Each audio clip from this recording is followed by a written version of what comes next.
군중을 넘어 하나님께로 라는 제목으로 오늘 말씀 나누도록 하겠습니다. 자, 지난주 말씀은 죽은 인간을 살리시는 하나님의 역사를 특별히 호흡과 관련된 것으로 표현하는 것에 대해서 살펴봤습니다.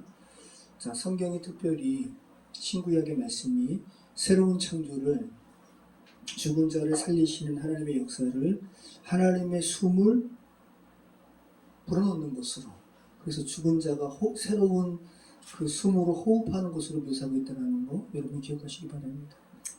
아낙쉽시스라고 했잖아요. 그래서 그것을 한글 성경은 유쾌하게 되는데, 그죠? 우리 화생방 훈련 이야기하면서 제가 말씀드렸습니다. 자, 영어 성경은 리프레싱으로 번역을 했어요. 프레시, 신선한, 리프레시, 새롭게 신선하게 되는 것, 그죠? 자, 하나님께서 본래 만드신 인간은 신선한 상태였는데 죄로 인해서 죽었잖아요. 이것을 영적으로는 오염되고 부패하고 불쾌한 상태가 되는 것으로 묘사했습니다, 성경은. 그런데 하나님께서 새롭게 하시는 이 아낙쉽시스는 그냥 본래 만들었던 첫 창조로 회복되는 차원이 아니라 더 좋은 것으로, 한 번도 경험하지 않았던 새로운 것이에요. 지금 이 시계에 이거 이두근 집사님이 주신 거예요. 갤럭시워치 4래요. 근데 보니까 이두근 집사님의 계정이 있는 거예요. 그래서 제가 인터넷에 검색해서 어떻게 초기화하는지 해서 공장도 버전으로 새롭게 초기화한 거예요. 그럼 이것은 첫 창조죠. 아낙쉽시스는 2차원이 아니라 더 좋은 것으로. 그리고 제가 지난주에 갤럭시 탭이 꺼져가지고 이제 졸지에 이제 돋보기 쓰고 설교했는데, 그래서 그것을 감당을 하지 못하니까, 새로운 안드로이드 버전을 감당하지 못하니까 제가 이두근 집사님 드렸거든요. 이두근 집사님 그거 삼성전자 서비스센터 가가지고 새롭게 초기화했죠. 초기화가 된 줄 알았더니 네. 뭐가 무슨 다른 버전을 전 주인이 해놓은 게 있어서 정식 버전이 아니라 다른 걸 엎혀놔가지고 완전 초기화가 안 되고 제가 프로그램 하나하나 다 지웠어요, 그냥. 아, 그래요? 네. 그래요? 그래서 지금 깨끗하게 됐어요? 사용하는 데는 문제 없어요. 아, 그래요? 네. 자, 하나님께서 우리 새롭게 하시는 것은 이런 차원의 새롭게 함이 아니죠. 더 놀랍고 더 완전한 새로운 차원들. 그럼 삼성전자 서비스센터에서도 못 고치는 거예요, 그건? 뭐 할 수가 없다. 할 수가 없대요? 네. 그러면 계정은 새롭게 하셔야죠. 아니, 모든 계정을 아예 사용을 안 하고 제 걸로 바꿨습니다. 그래요? 네. 네. 자, 아낙쉽시스, 주님께서 우리가 새롭게 하는, 자, 이런 차원의 예전 거를 회복하는 차원이 아니라 완전히 새로운 창조라는 거 여러분 기억하시기 바랍니다. 자, 그래서 어떻게 하면 그렇게 새롭게 되는가? 예수의 이름으로 구원받게 되면, 그래서 죄사함을 받게 되면 그렇게 된다는 것이죠. 자, 2000년 전에 다이너마이트처럼 교회가 폭발적으로 확장되던 그런 원시기에, 최초의 시간에 사도 베드로의 입에서 나왔던 원복음이 바로 이 내용이라는 거 여러분 기억하시기 바라요. 죄사함을 받게 되면, 예수의 이름으로 구원받고 죄사함 받게 되면 새로운 창조가 일어납니다. 죄사함 받게 되면 하나님의 숨이 우리에게로 불어진다. 그걸 생각하시기 바랍니다.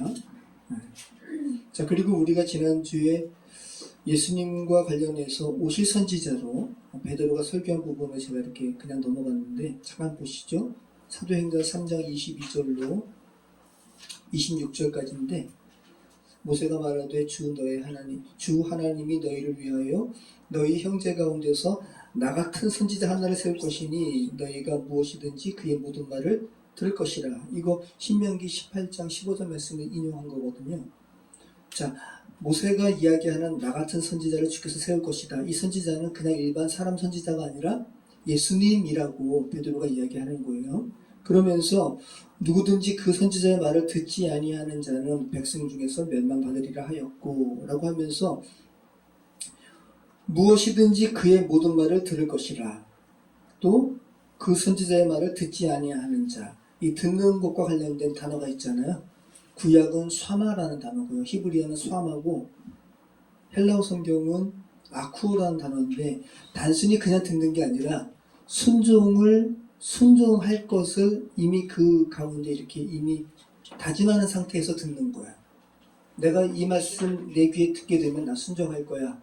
이러한 태도를 겸비한 단어가 바로 이 샤마 그리고 아쿠오라는 거예요.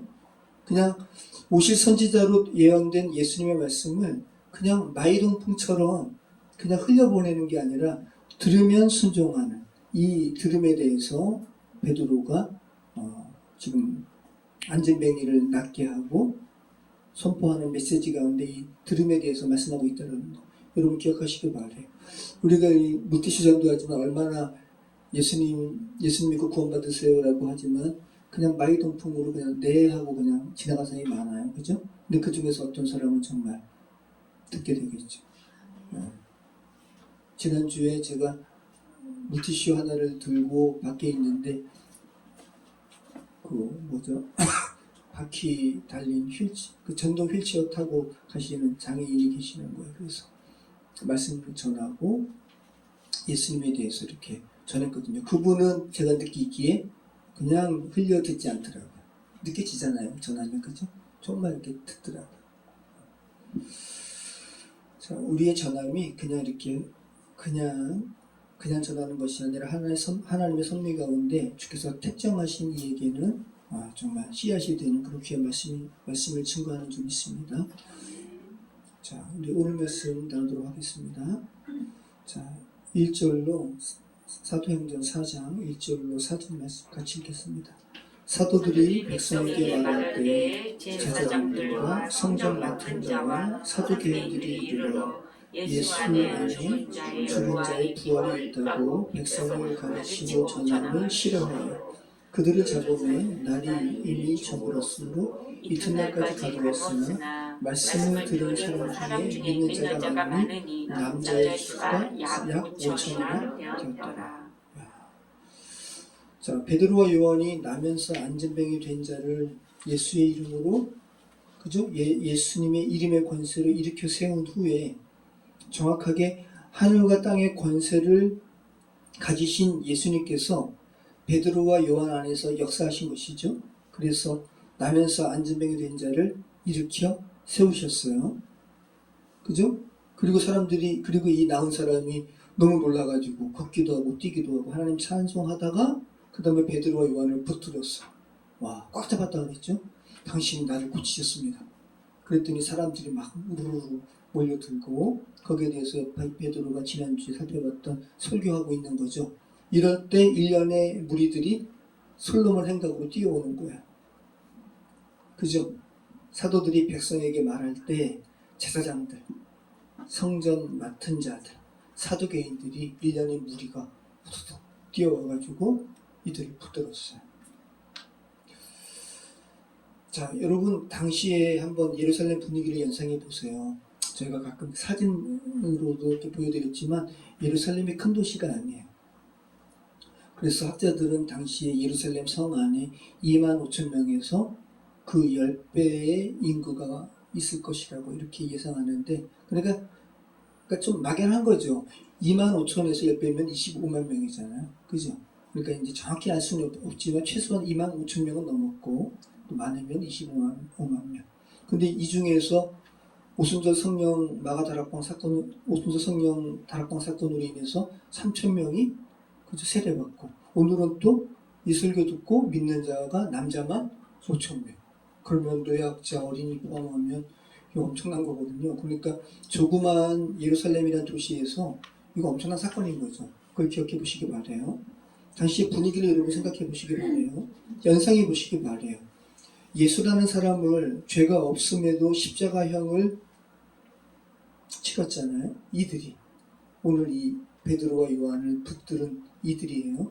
이들이 예수라는 사람을 이렇게 십자가형으로 이렇게 죽게 했고 또 로마의 힘을 빌어서 이렇게 죽였는데 예수님의 시체가 사라졌잖아요. 그죠? 그래서 빌라도랑 또 헤롯 이런 당국자들은 당황했단 말이죠.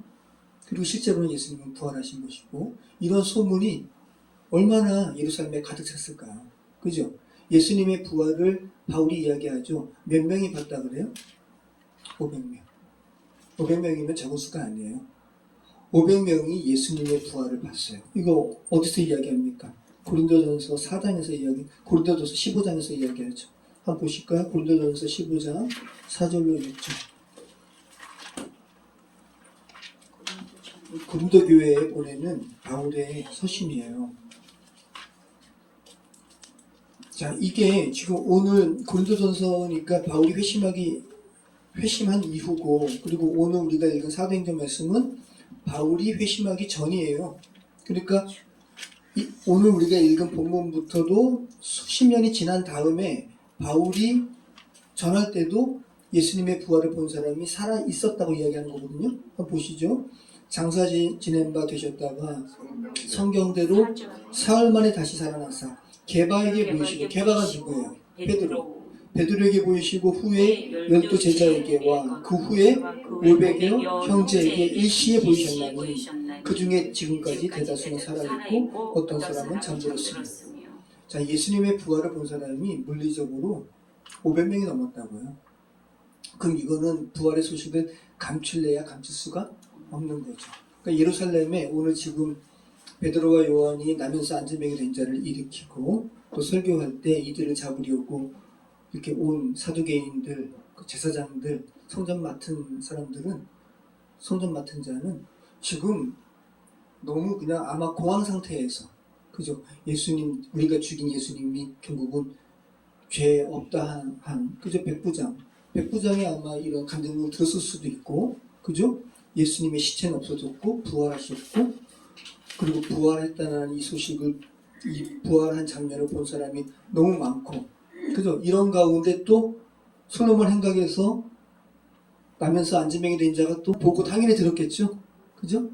그런데 베드로와 요한이 또 솔로몬 행각에서 설교한다는 소리를 듣고 지금 달려온 거예요. 엄청난 거죠, 지금. 그리고 이 시간이 지금 언제였을까요? 자, 보세요.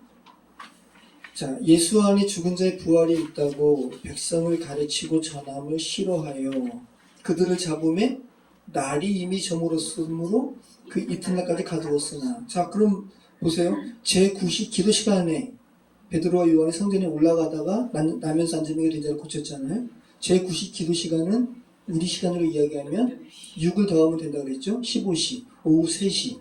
그리고 걷기도 하고 뛰기도 하고 찬송하고 설교하고. 그러니까 지금 유대의 일과는 아침 6시부터 저녁 6시까지니까 지금 이제 오후 3시, 4시, 5시 거의 저물 때가 된 거예요. 그죠? 이때 이제 부랴부랴 와가지고 가두는데, 잡았는데 더 이상 뭘 할 수가 없어요. 왜? 날이 이미 저물었으니까. 그래서 성전 안에 파놓은 굴에, 감옥에 가두는 거예요. 자, 그리고 이들이 얼마나 지금 표면적으로는 성전을 맡은 자, 그리고 제사를 드리는 제사장, 또 하나님의 율법을 최고로 여기는 사도 개인들이지만 이들이 영적으로는 악함을 우리가 어떻게 아냐 하면 예수님의 부활을 증거하고, 그죠? 이 부활을 백성에게 가르치고 전함을 싫어했다고 표현하잖아요. 싫어했다라는 것은 디아포네오라는 말인데 괴로워했다라는 거예요. 예수님의 부활 전하는 것을 괴로워해요. 그럼 이거 영적으로 악한 거죠. 그죠? 네. 그죠? 단순히 그냥 싫어하는 게 아니라 괴로워했다고요. 귀신이 예수님의 일을, 예수님의 권능을 괴로워하는 것처럼 이들이 괴로워했다고요. 우리가 이런 부분도 생각을 해볼 필요가 있는 거죠. 그러면서 누구를 가둡니까? 베드로를 가두고 요한을 가두고 또 누구를 가둬요? 한 명 더 가둬요. 나면서 안진병이 된 자도 가둬요. 14절에 보면 이튿날 신문하거든요. 이때 베드로도 있고 요한도 있고 나면서 안진병이 된 자. 근데 이제 베드로와 요한의 예수님의 증거함으로 말미암아 걷게 된 자도 함께 있다 그러죠. 함께 가둔 거예요. 자, 그러면 여러분 나면서 안진병이 되었다가 예수님의 이름으로, 예수님의 권세로 걷게 된, 치유된 안진병이는 내가 이렇게 예수님의 이름으로 걷게 되고, 이거 하나님의 역사인데, 근데 여기에 대한 결과가 종교 당국자에 의해서 감옥에 이렇게 가져지는 이 상황에 대해서 굉장히 당황했을 거예요. 이게 도대체 뭐지? 그죠? 그걸 한번 생각해 보시기 바래요. 종교 당국자들의 이 위선 어린 행위에 굉장히 당황했을 거라고. 자, 진정한 하나님의 역사와 하나님의 정말 굉장한 역사와 그리고 나름대로 종교 지도자들이라고 하는 사람들의 이런 불일치를 지금 목도하고 있는 거예요. 이 안전뱅이는. 자, 이 같은 상황은 요한복음 9장에 나면서 소경된 자를 예수님께서 고쳐주셨을 때의 상황과 똑같죠. 그죠? 그러니까 사두개인과 바리새인들, 서기관들은 나면서 안전병이 된 자를 예수님께서 고쳐주실 것을 믿지 못하겠는 거예요. 그리고 거부하는 거예요. 그래서 나면서 안전병이 된 자의 어머니에게 물어보죠. 누가 그를 낫게 했느냐? 그랬더니 어머니가 뭐라 그래요? 그가 장성한 사람이니 우리 아들 지금 다 성인이다. 그에게 물어보라. 그죠? 다 똑같은 겁니다, 지금. 그래서 제자들이 지금 예수님과 똑같은 일을 하는 거고, 그죠? 이 같은 상황은 죄된 세상에 계속 되풀이되는 일이에요. 이 죄된 세상은 하나님의 일을 하면 싫어해요. 그죠? 현재도 마찬가지고. 자, 이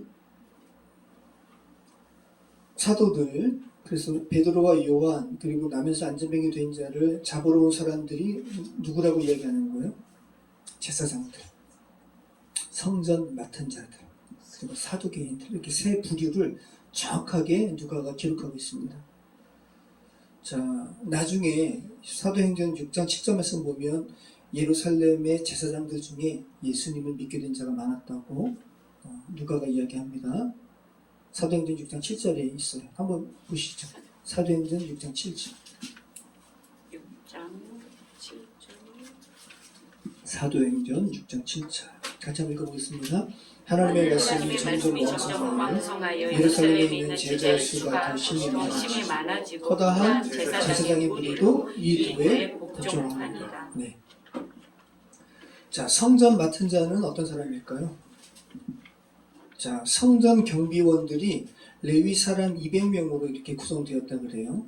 그러니까 성전 경비원 200명의 성전 경비원을 총괄하는 사람이에요. 이가 바로 성전 맡은 자예요. 그래서 예루살렘 성전에서 대제사장 다음으로 높은 사람이라고 합니다. 실권자죠. 성전 맡은 자. 그럼 성전 맡은 자 입장에서는 성전에 이렇게 예루살렘 성전에서 소란이 일어나는 거 좋아할까 싫어할까? 싫어하죠. 달려오는 거예요. 자, 사두개인들이 또 왔다 그러고 이 사두개인들에 대한 사두개라는 이러한 단어의 어원에 대해서 두 가지 설이 있는데 하나는 솔로몬 시대에 대제사장의 이름이 사독이거든요. 그 사독 계열의 제사장이다 이렇게 이야기하는 이들도 있는데 중간기를 지나면서 그 온전하게 흐름은 다르게 다 단절되었죠. 이 사독이라고 이야기하는 사람도 있고 또 히브리어 짜디크 이게 의거든요. 의 짜디크 짜도크 이 짜도크에서 비롯된 말이 이 사두개인이다. 짜도크 이렇게 말하기도 합니다. 근데 확실한 건 알 수가 없어요. 자, 그래서 여러분 사두개인과 바리새인 그죠? 크게 성경에 나오는 두 부류 사람이잖아요. 사두개인들은 어떤 사람들인가? 진보주의자예요. 헬레니즘 문화를 막 적극 수용하고 그리고 사대주의자들이에요. 사대주의자가 뭐죠? 큰 나라 섬기는 거예요. 그죠? 로마인들이 그리고 허락을 해서 너희들 그래 여기서 이렇게 종교활동 해라. 그래서 사두개인들은 성전을 중심으로 해서 유대인들의 지지를 받아서 나름대로 기득권을 행사하는 사람들. 사두개인입니다. 이들은 굉장히 현세주의자들이에요. 왜? 지금 권력에 아부하고 지금 권력을 이렇게 잘 권력과 밀착되어야지. 그러니까 이들은 지금이 좋은 거예요, 나쁜 거예요? 지금이 좋은 거예요. 근데 예수님이 와가지고 그죠? 하나님 나라 선포하고 막 그러면 싫은 거죠. 사두개인들은. 그러니까 결탁한 거예요. 그래서 예수님 죽이는데 결탁한 거죠. 권력 주변에 있는 자들, 정치적인 권력과 코드가 받은 사람들, 이들이 바로 사두개인들이고 현세가 좋기 때문에 부활은 싫어해요. 근데 지금 베드로와 요한이 부활에 대해서 이야기하니까 이 부활의 도전함을 싫어하는 거예요. 사두개인들. 자, 여기에 같이 달려온 사람 중에서 바리새인은 없지만 이튿날 신문할 때 바리새인도 들어오거든요. 서기관들. 바리새인은 그러면 어떤 사람들인가? 바리새인의 거점은 성전이 아니에요. 성전은 사두개인들이 성전을 중심으로 활동하는 거고, 바리새인들은 회당. 바리새인들은 진보주의자가 아니라 보수주의자들. 그리고 민족주의자들. 그러니까 유대 민중들은 아마 바리새인들을 굉장히 좋아했을 거라고. 보수주의자들이에요. 바리새인들은. 자, 아무튼 지금 베드로와 요한을 잡으려고 달려온 사람들이 제사장들, 그죠? 성전 맡은 자들, 사두개인들, 하나같이 자신의 기득권을 놓지 않으려고 하는 사람들이 지금 잡으러 왔습니다.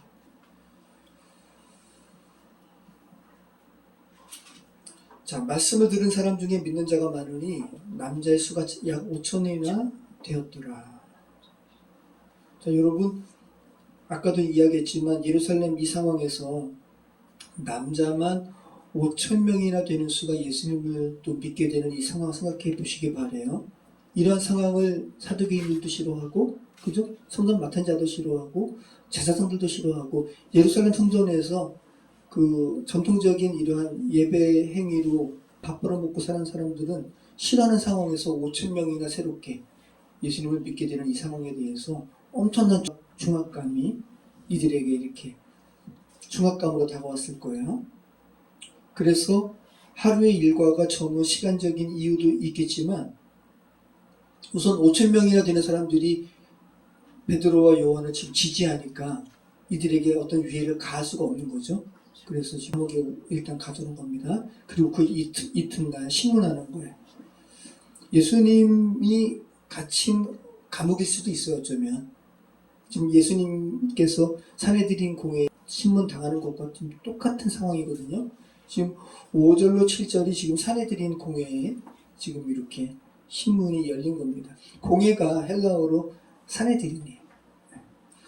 자, 우리 5절로 7절 말씀 같이 읽겠습니다. 이튿날 관리들과 장로들과 서기관들이 예루살렘에 모였는데 대제사장 안나스, 가야바와 요한과 알렉산더 및 대제사장의 문중이 다 참여하여 사도들을 가운데 세우고 묻되 너희가 무슨 권세와 누구의 이름으로 이 일을 행하였느냐. 네, 산헤드린 공회가 열렸습니다. 자, 이 산헤드린 공회가 71명이 모여요. 71명 중에 대표자는 대제사장. 그래서 제사장 24명, 장로 24명. 장로는 12지파의 대표가 모이는 거예요. 그리고 서기관 22명. 서기관은 바리새파. 그러니까 유대의 최고 의결 기구예요.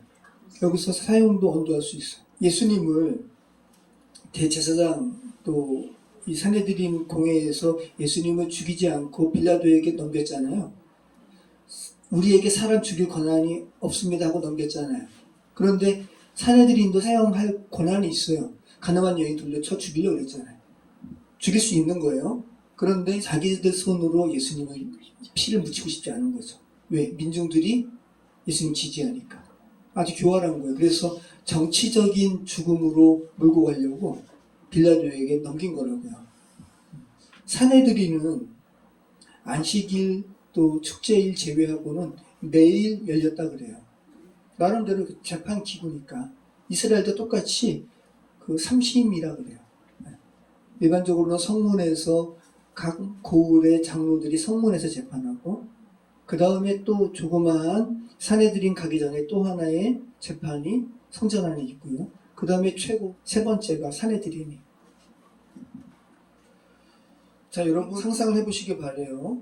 이 산헤드린에서 예수님 사형 언도받은 거예요. 그리고 이제 참남하도다 하면서 근데 직접 죽이지 않고 빌라도에게 넘겼잖아요. 그러니까 지금 베드로와 요한 입장에서는 예수님이 여기 사형 언도받고 결국은 돌아가셨는데 얼마나 두려워요. 그죠?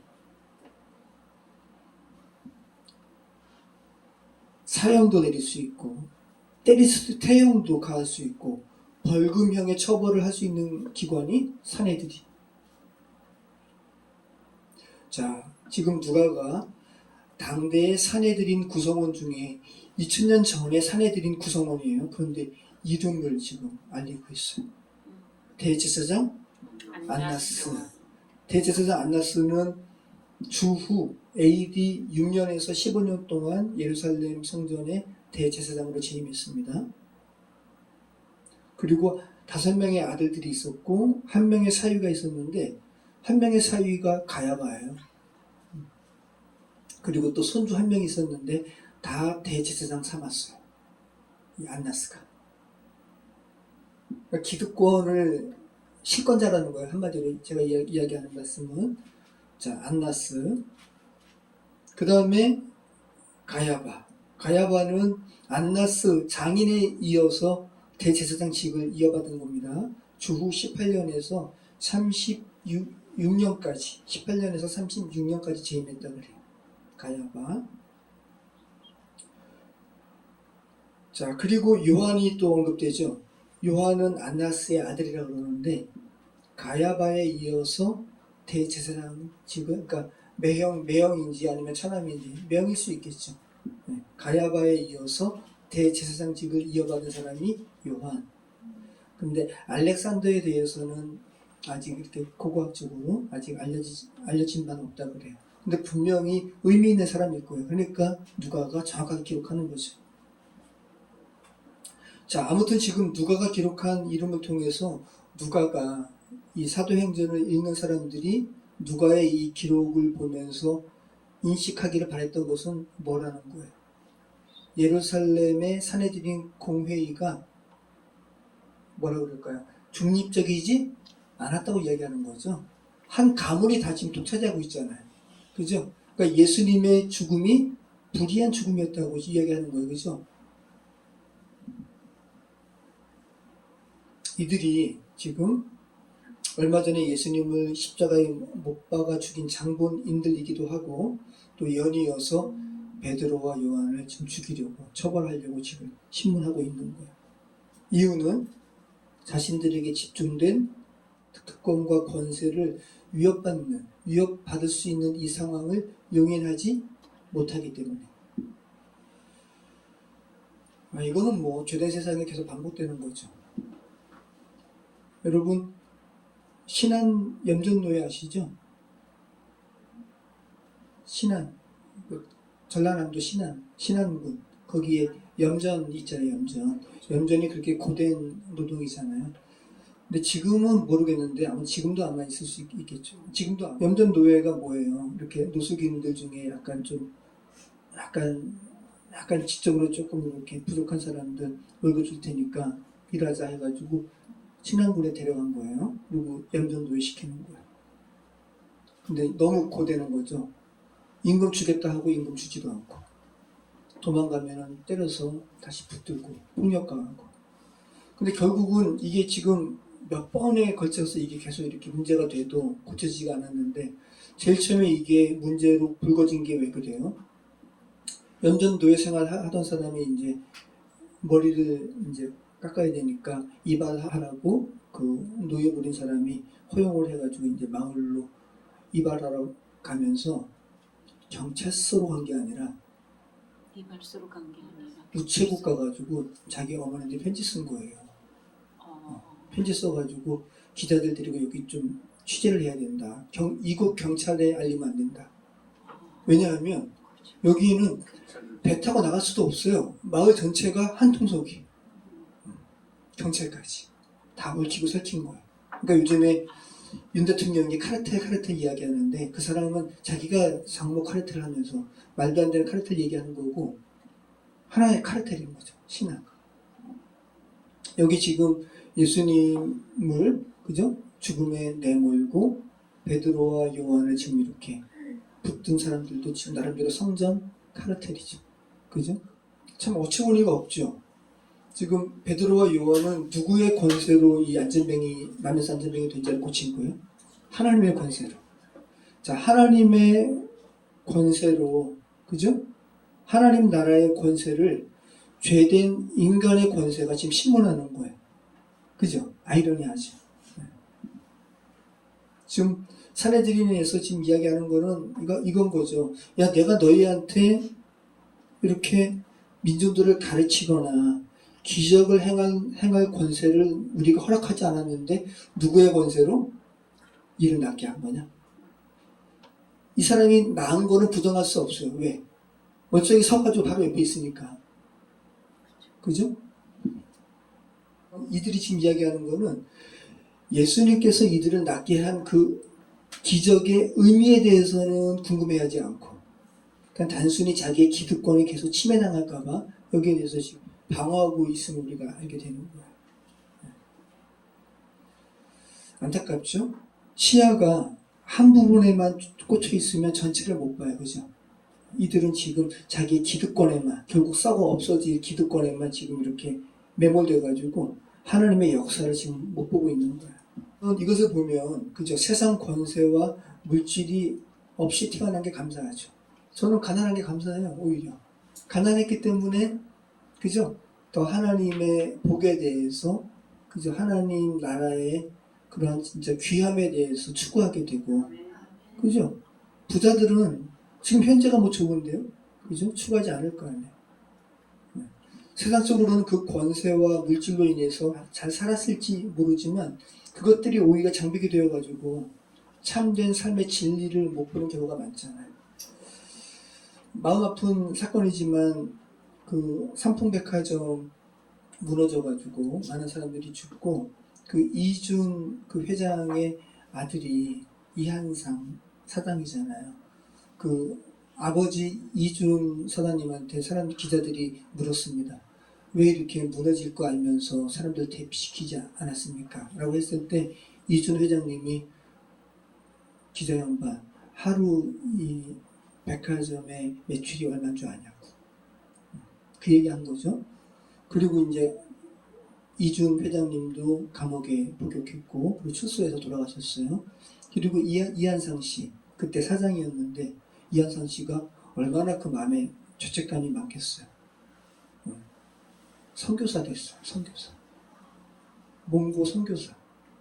최근에는 어떻게 지내시는지 모르겠는데 10년 전에 기사에 보면 몽고 선교사로 가가지고 정말 귀한 게 뭔지 아는 거죠.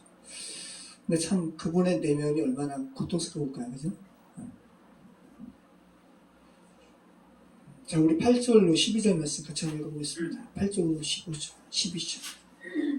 이에 베드로가 성령이 충만하여 백성의 관리들과 장로들아 만일 병자에게 행한 착한 일에 대하여 이 사람이 어떻게 구원을 받았느냐고 오늘 우리에게 질문한다면 너희와 모든 이스라엘 백성들은 알라. 너희가 십자가에 못 박고 하나님이 죽은 자 가운데서 살리신 나사렛 예수 그리스도의 이름으로 이 사람이 건강하게 되어 너희 앞에 섰느니라. 이 예수는 너희의 건축자들의 버린 돌로서 집 모퉁이의 머릿돌이 되었느니라. 다른 이로서는 구원을 받을 수 없나니 천하 사람 중에 구원을 받을 만한 다른 이름을 우리에게 주신 일이 없음이라 하였더라. 자, 지금 베드로를 신문하는 이들은 얼마 전 예수님을 신문하고 죽음까지 몰고 갔던 바로 그들이었어요. 이들은 예루살렘 시내에서 유명한 사람이에요. 다 알아요. 가야바 다 알아요. 안나스 다 알아요. 베드로는 이들 한 사람 한 사람, 성전 관리원도 아마 다 알 거예요. 베드로는 이들 한 사람 한 사람의 얼굴도 알고 이름도 알고 그들의 권세도 알고 있어요. 그래서 예수님께서 그죠? 붙잡혀가지고 곤욕당할 때 베드로도 이렇게 몰래 와가지고 예수님 어떻게 되나 이렇게 보다가 횃불째다가 그죠? 몸종이 당신도 예수님과 한패가 아니요? 라고 하니까 예수님 부인했던 사람이잖아요. 두려워가지고. 그랬던 베드로인데 똑같은 사람이에요. 똑같은 권세자들 앞에서 지금 베드로는 이제 담대해요. 이유는 성령 충만해서. 성령 충만해서. 자, 이 부분이 여러분 이 부분이 예수님께서 말씀하신 부분이 이루어진 거거든요. 예수님께서 뭐라 그러셨냐 하면 누가복음 21장 12절로 15절 말씀. 자, 같이 한번 읽어보겠습니다. 이 모든 일 전에 내 내 이름으로 이름으로 말미암아 말미암아 너희에게 손을 내어 받게 하며 회당과 옥에 넘겨주며 임금들과 집권자들 앞에 끌려가려니와 이 일이 도리어 너희에게 증거가 되리라. 그러므로 너희는 변명할 것을 미리 공유하지 않도록 명심하라. 내가 너희의 모든 대적을 능히 대항하거나 변박할 수 없는 구별과 지혜를 너희에게 주리라. 너희들이 내 이름으로, 누구의 이름으로? 예수의 이름으로 너희가 박해받고 옥이나 이런 회당 같은 데 끌려가서 신문받게 될 때 어떻게 변명할까 궁리하지 말아라. 성령 충만함으로 너희가 말할 바를 지혜를 내가 주리라 라고 말씀하시죠. 네, 베드로가 지금 성령 충만함으로 이들에게 담대하게 이야기하는 거예요. 먼저 성령께서 주신 지혜로 이야기합니다. 먼저 병자가 낫게 된 일, 나면서 안진뱅이 된 자가 걷게 된 일이 착한 일이라는 거예요. 착한 일. 그러니까 하나님의 일이라는 거예요. 유엘 계시야라는 말인데 빌립보에서 나오는 그 하나님께서 착한 일을 시작하시니까 끝까지 이루시리라 이거 아니에요. 우리말로는 착한 일로 번역하면 4개가 나오는데 헬라어 원어는 오늘 나오는 이 착한 일이 그 착한 일이 아니에요. 이 유엘 계시야가 신약에 딱 2번 나와요.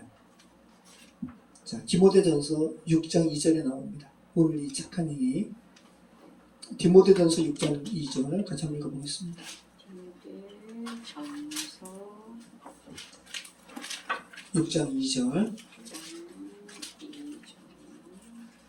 여기서 유익이라고 번역된 말이 이 유엘 계시야예요. 착한 일. 자, 같이 읽겠습니다. 믿는 상전이 있는 자들은 그 상전을 형제라고 가볍게 여기지 말고 더 잘생기게 하라. 이는 유익을 받는 자들이 믿는 자요 사랑을 받는 자이니라. 너는 이것들을 가르치고 권하라. 이 유익이 유엘 계시야 착한 일로 오늘 사도행전에 번역된 단어입니다. 신약 성경에서 딱 2번 나옵니다. 자, 아무튼 하나님의 일이라는 거예요. 착한 일이라는 거예요. 나면서 안진뱅이 된 자를 일으키신 것은 하나님의 일이야 라고 이야기하는 겁니다. 그러면 나름대로 사두개인들이라든지 사내들인에서 표면적으로는 다 하나님을 높이는 사람들인데 착한 일이라고 하니까 먼저 한 방 매기고 들어가는 거죠. 그죠? 너희들이 우리 이렇게 신문하는 거 부당하다고 이야기하는 거. 이것은 너희들에게 신문을 당할 일이 아니라 오히려 너희가 착한 일이니까 하나님의 일이니까 하나님께 감사를 드려야 할 일이야. 근데 왜 너희가 이거 잘못됐다고 우리를 신문하니? 라고 하나님께서 주신 지혜로 지금 반박하는 겁니다. 그러면서 구약의 선지자처럼 베드로가 아주 담대하게 선포합니다. 첫째, 너희는 죄 없는 예수를 십자가에 못 박았다. 지금까지 계속 베드로가 설교한 내용과 같죠. 그죠? 빌라도의 손을 빌어서 죽였지만 너희가 죽인 것이다 라고 이야기하는 거예요.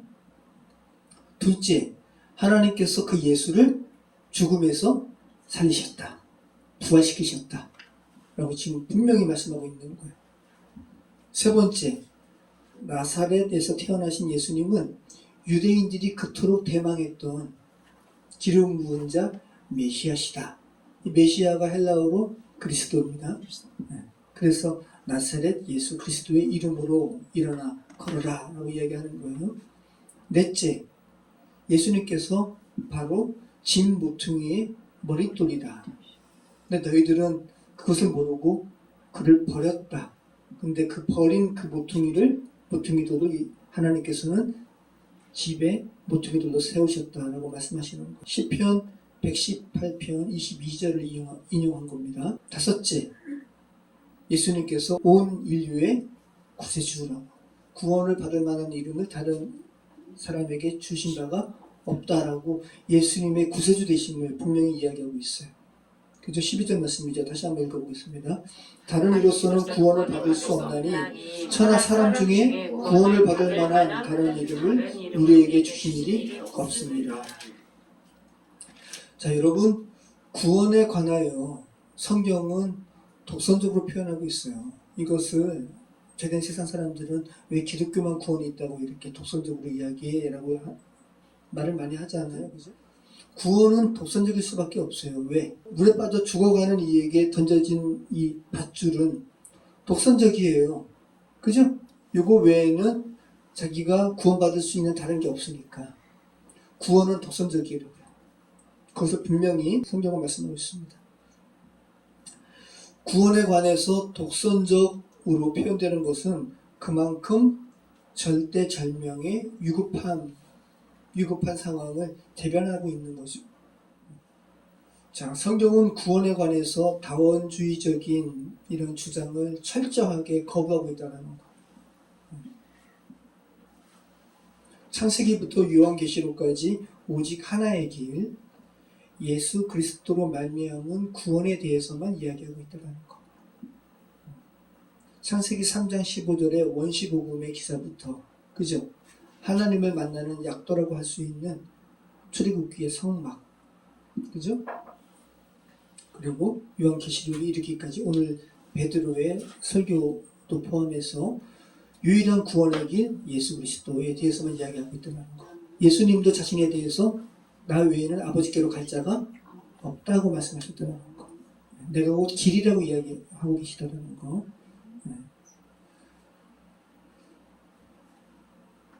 자, 우리 13절로 우리 17절 말씀 같이 읽겠습니다. 그들이 베드로와 요한이 담대하게 말하는 보고 그들을 본래 학문 없는 범인으로 알았다가 이상히 여기며 또 전에 예수와 함께 있던 줄도 알고 또 병나은 사람이 그들과 함께 서 있는 것을 보고 비난할 말이 없는지라 명하여 공회에서 나가라 하고 서로 의논하여 이르되 이 사람들을 어떻게 할까.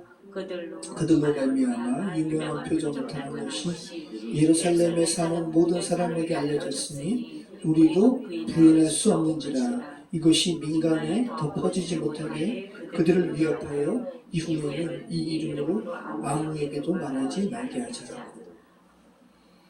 자, 사내들인 이 공의회 사람들이 베드로와 요한이, 지금 베드로만 말하는 게 아니에요. 요한도 이제 말을 하는 거예요. 담대하게 말하는 것을 보고 이들이 본래 학문 없는 범인, 범인은 뭐예요? 보통 사람. 당시에 문맹률이 90%라 그래요.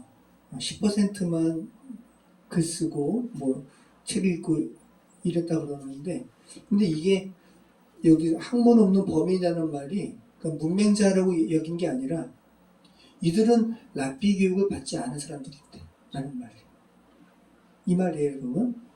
예수님도 똑같은 말을 들었죠. 예수님께서 이렇게 예수님 지혜롭게 말하는 모습을 보고 예수님이 어떻게 이런 말을 하지라고 똑같이 이렇게 의아하게 여겼어요. 랍비 교육을 받지 않은 사람들이 어떻게 부자하게 말씀을 들어가지고 이렇게 이야기하지? 라고 이상히 여긴 거예요. 그죠? 이렇게 랍비 교육을 받지 않은 사람으로 알고 있는데 담대히 하나님의 마음을 증거하니까 이들이 막 너무 놀라는 거죠. 신기하기도 하고 찔리기도 하고. 그리고 분명히 병 나은 사람이 지금 앉아있는 게 아니죠. 나면서 안전병이 된 사람. 이 사람들 아마 그죠? 가야바, 안나스 여기 있는 사람들도 이 나면서 안전병이 된 사람을 얼굴을 알까요? 모를까요? 얘들도 알죠. 그죠? 이 사람이 지금 앉아있지 않잖아요. 서 있잖아요. 분명히 하나님의 착한 일로 말미암은 결과물, 증인으로 이렇게 서 있으니까 반박할 수가 없는 거예요. 그러면서 더 이상 어찌하지 못하고 회의석상에서 나가라 그래. 더 잡아둘 구실이 없는 거예요. 그리고 더 회의하는 겁니다.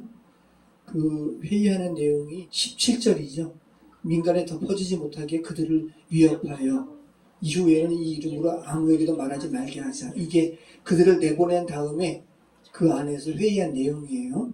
그리고 이제 나와가지고 그들을 다시 부르는 거죠. 공회로 다시 들어와라 라고 하면서 18절 이하에 경고를 하죠. 같이 한번 읽어보겠습니다. 그들을 불러 경고하여 도무지 예수의 이름으로 말하지도 말고 가르치지도 말라 하니 베드로와 요한이 대답하여 이르되 하나님 앞에서 너희의 말을 듣는 것이 하나님의 말씀을 듣는 것보다 옳은가 판단하라.